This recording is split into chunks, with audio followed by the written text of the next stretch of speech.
4 championships in 10 years, 6 finals appearances, a dynasty that changed basketball forever. But after a few disappointing seasons, the Warriors are pushing for one more championship to close out their dynasty. Faked him out and hit a three. Now you see him, now you don't. So this offseason, the Warriors went out and added Al Horford, brought in Steph Curry, and re-signed Jonathan Kaminga for now, hoping that alongside Steph, Draymond, and Jimmy Butler, they can make one last run. But with an aging, expensive roster, the real question is, does the NBA have a Warriors problem, or are the Warriors the ones with the problem? Last season, the Warriors were about as average as it gets, 9th in the West, sitting at 25 and 26, until they traded for Jimmy Butler. And from that point on, everything changed. With Jimmy in the fold, the Warriors went 23 and 8, posted the best defensive rating in the league and the 3rd best net rating during that stretch. They finished 48 and 34, good for the 7th seed, just 4 wins behind the number 2 Rockets.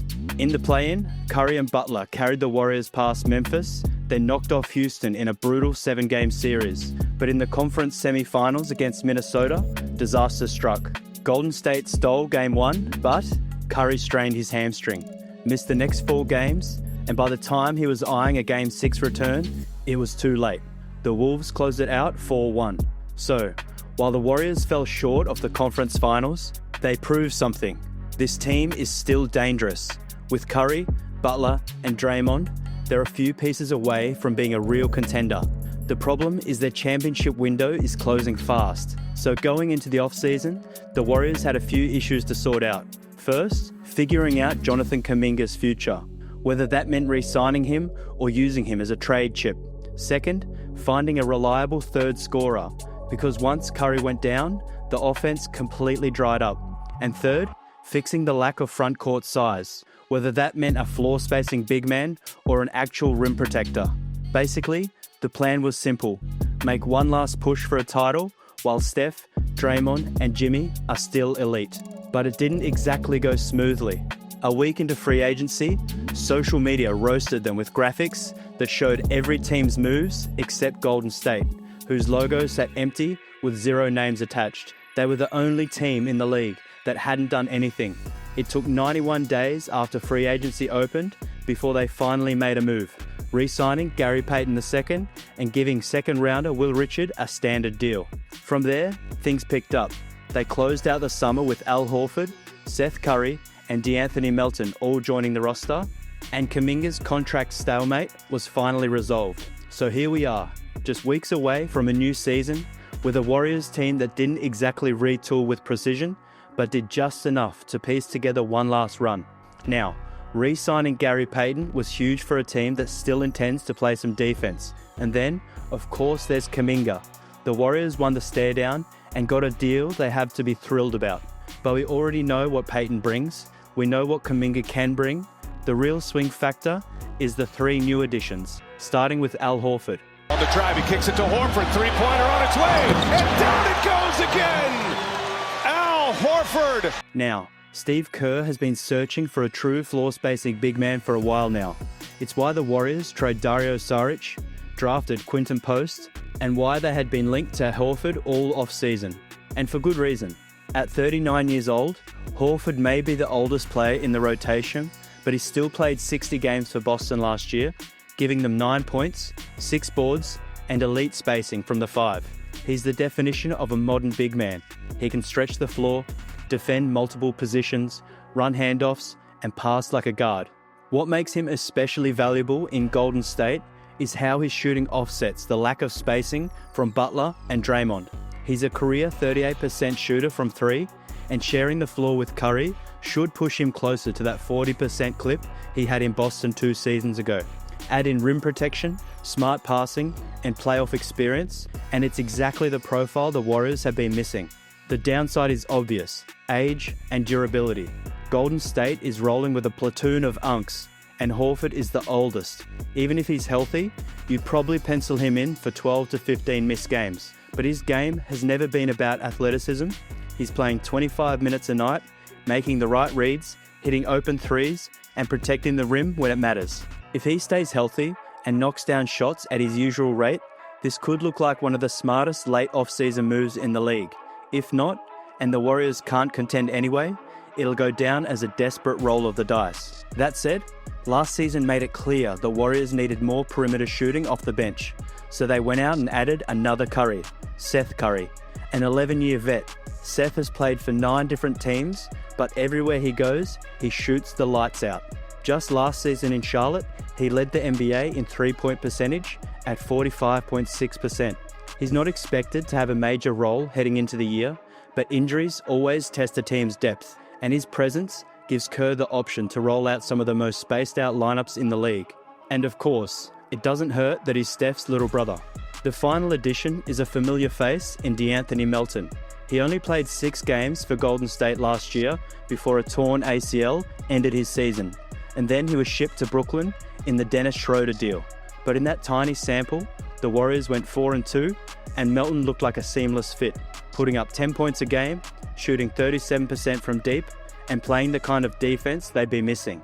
The only concern is his health. Between the knee and lingering back issues, staying on the floor has been the challenge. But if he can give them 65 to 70 games of solid defense and floor spacing, this could be one of the sneakiest good moves of the entire offseason. And just like that, the Warriors went from having no offseason to speaking life back into their dynasty in the final days. The roster is deeper, balanced with vets and young talent, and full of players who actually fit the system. It wasn't flashy, it wasn't loud, but the Warriors quietly saved their summer. Kaminga is hopefully locked in, Horford adds stability, Melton brings defensive grit, and for the first time ever, the Curry brothers are teammates. Put it all together, and this team has enough to contend in a brutal Western Conference. But in all of this, the Warriors' biggest X factor might just be Jonathan Kaminga. And up ahead, Kaminga. Oh! Jonathan Kaminga! And he was also the reason their offseason dragged out as long as it did. Golden State explored sign and trade options at first. Sacramento dangled Devin Carter and Dario Saric expiring contract and a protected first. Phoenix floated Royce O'Neal and some seconds. The Kings even put Malik Monk and a pick on the table, but his contract would have forced the Warriors to shed Buddy Hield or Moses Moody, and the front office only wanted the deal if it came with an unprotected first. Nothing stuck, so they went back to the table with Kaminga's camp. But after 92 days of negotiations, podcasts, leaks, and frustration from fans, the two sides finally struck a deal. 2 years, $48.5 million, with the Warriors holding the team option for 26-27. Golden State stood firm on everything that mattered. They kept the team option, dodged the qualifying offer, secured a tradable salary slot, and kept flexibility moving forward.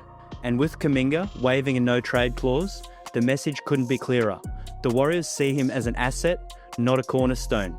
He's either their bridge to the future or their trade chip for the present. And for good reason. Kaminga is a young wing with undeniable physical tools, explosive athleticism, defensive versatility, and the kind of raw power that fills highlight reels. But his athleticism hasn't consistently translated into winning inside the Warriors' sophisticated system. The cuts come late, the reads come slow, and the chemistry with Steph and Draymond feels out of rhythm. You can have all the bounce in the world, but if you can't keep up with the Warriors' tempo, you're a luxury item on a roster that needs reliable players. Kaminga started 56 games over the past 2 seasons, averaging at least 15 points in back-to-back years. Gets into the paint. Nice speed, Kaminga. Kaminga the slam! But down the stretch, when Butler signed, his role shrank. In the first round against Houston, he barely played, logging only 50 minutes across 7 games. He managed to 6 points per game on 30% shooting. But then came the Western Conference semis against Minnesota, and Kaminga looked reborn. With Curry sidelined, he averaged 20.8 points on 54% shooting, closing the series with 3 straight 20-point games. And that's the dilemma. Kaminga's talent is undeniable, but his fit remains uncertain, something even Kerr has admitted more than once. The Warriors re-signed him because the upside is too great to ignore. But if it doesn't click this time, he's destined to become a trade piece, just as Andrew Wiggins once was in the deal that landed Jimmy Butler, which means Kaminga isn't just another player on the roster.